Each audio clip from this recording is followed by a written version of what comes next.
হরে কৃষ্ণ, রাধে রাধে। যোগিনী একাদশী ব্রত কবে পালন করতে হবে? 1 জুলাই নাকি 2 জুলাই? জেনে নিতে অবশ্যই পুরো ভিডিওটি দেখুন। একাদশী কিভাবে পালন করবেন, একাদশীতে কি কি নিষিদ্ধ এবং একাদশীতে কি কি খাওয়া যায় সেগুলোর বিষয়ে চ্যানেলে সংক্ষেপে দেওয়া আছে, কিন্তু এখন আপনাদের কিছু কিছু পয়েন্টস আমি দিয়ে দিচ্ছি এবং পুরো ভিডিও দেখতে অবশ্যই চ্যানেলে গিয়ে চেক করে নেবেন, অথবা আমাদের ডেসক্রিপশন বক্সে লিঙ্ক দেওয়া থাকবে, সেখান থেকে গিয়েও আপনারা চেক করে নিতে পারেন। অবশ্যই প্রিয় কৃষ্ণ ভক্তগণ, পঞ্চ রবিশস্য আপনারা এই একাদশীতে বর্জন করবেন। স্ক্রিনে দেওয়া আছে, সেগুলো আপনারা দেখে নিতে পারেন। প্রিয় কৃষ্ণ ভক্তগণ, একাদশীর আগের দিন অবশ্যই আপনারা নিরামিষ আহার করুন এবং রাত 11টা থেকে 11:30টার মাঝখানে অন্নপ্রসাদ অথবা রুটি প্রসাদ খেয়ে দাঁত ভালোমতো পরিষ্কার করে শুতে যান এবং তার সাথে শ্রীকৃষ্ণের সংকল্প মন্ত্র পড়ে ভগবান শ্রীকৃষ্ণের কাছে নিবেদন করে একাদশী শুরু করুন। একাদশীর সংকল্প মন্ত্র ও পারণ মন্ত্র জানতে অবশ্যই আমাদের আগে থেকেই সংক্ষেপে থাকা ভিডিওটি গিয়ে চেক করে নিতে পারেন, অথবা আমাদের ডেসক্রিপশন বক্সে লিঙ্ক দেওয়া আছে, সেখান থেকে গিয়েও আপনারা চেক করে নিতে পারেন। প্রিয় কৃষ্ণ ভক্তগণ, চলো জেনে নেওয়া যাক যোগিনী একাদশী ব্রত মাহাত্ম্য। ব্রহ্ম বৈবর্ত পুরাণে আষাঢ় মাসের কৃষ্ণপক্ষের একাদশী ব্রত মাহাত্ম্য যুধিষ্ঠির শ্রীকৃষ্ণ সংবাদরূপে বর্ণিত আছে। যুধিষ্ঠির বললেন, হে বাসুদেব, আষাঢ় মাসের কৃষ্ণপক্ষিয়া একাদশী মাহাত্ম্য কৃপাপূর্বক আমাকে বলুন। শ্রীকৃষ্ণ বললেন, হে মহারাজ, সকল পাপবিনাশিনী ও মুক্তিপ্রদ এই উত্তম ব্রতের কথা বলছি, আপনি শ্রবণ করুন। আষাঢ় মাসের কৃষ্ণপক্ষিয়া একাদশী যোগিনী নামে খ্যাত। মহাপাপ নাশকারী এই তিথি ভবসাগরে পতিত মানুষের উদ্ধার লাভের একমাত্র নৌকাস্বরূপ। ব্রত পালনকারীদের পক্ষে এটি সর্বশ্রেষ্ঠ ব্রত বলে প্রসিদ্ধ। একজন মালী ছিল। প্রতিদিন শিব পূজার জন্য মানস সরোবর থেকে সে ফুল তুলে যক্ষরাজ কুবেরকে দিত। বিশালাক্ষী নামে হেমমালির এক পরমা রূপবতী পত্নী ছিল। সে তার সুন্দরী পত্নীর প্রতি অত্যন্ত আসক্ত ছিল।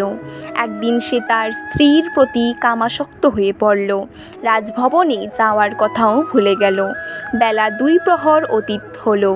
অর্চনের সময় চলে যাচ্ছে দেখে রাজা ক্ষুব্ধ হলেন। মালির বিলম্বের কারণ অনুসন্ধানে এক দূত প্রেরণ করলেন।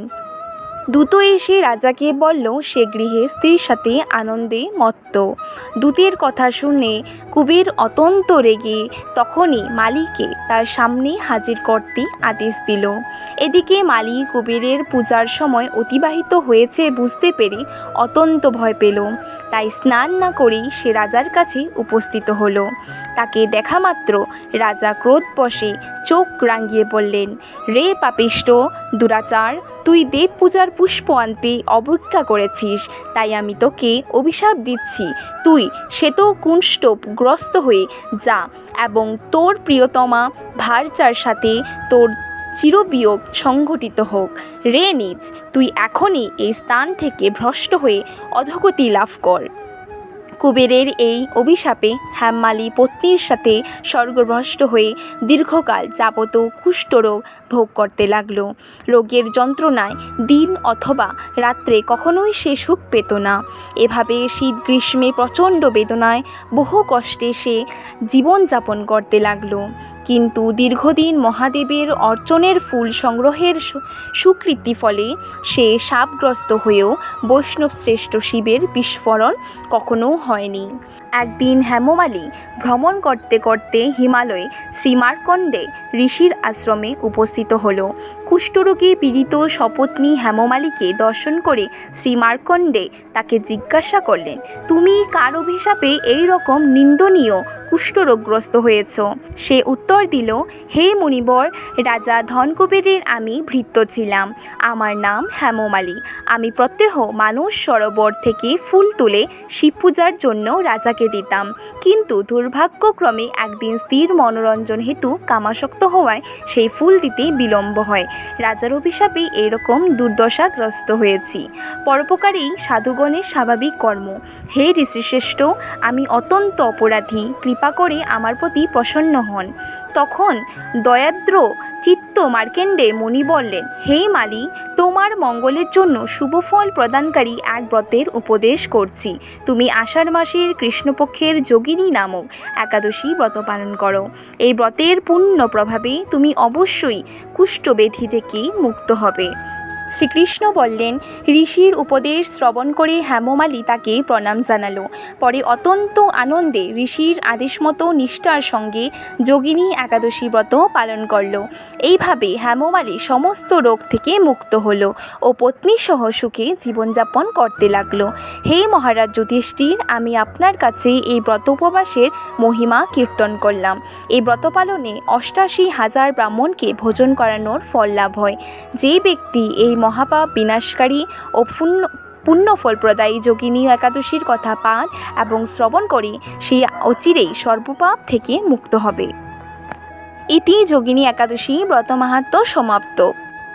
প্রিয় কৃষ্ণ ভক্তগণ, চলো জেনে নেওয়া যাক যোগিনী একাদশী ব্রতের ও পালনের সময়সূচি। একাদশী তিথি থাকবে ১৭ই আষাঢ় ১৪৩১, ইংরেজি ২ জুলাই ২০২৪। সকাল ঘটিকা ৮টা ৪৯ পর্যন্ত থাকবে একাদশী তিথি। এবার জেনে নেওয়া যাক একাদশী ব্রতের পালনের সময়সূচি।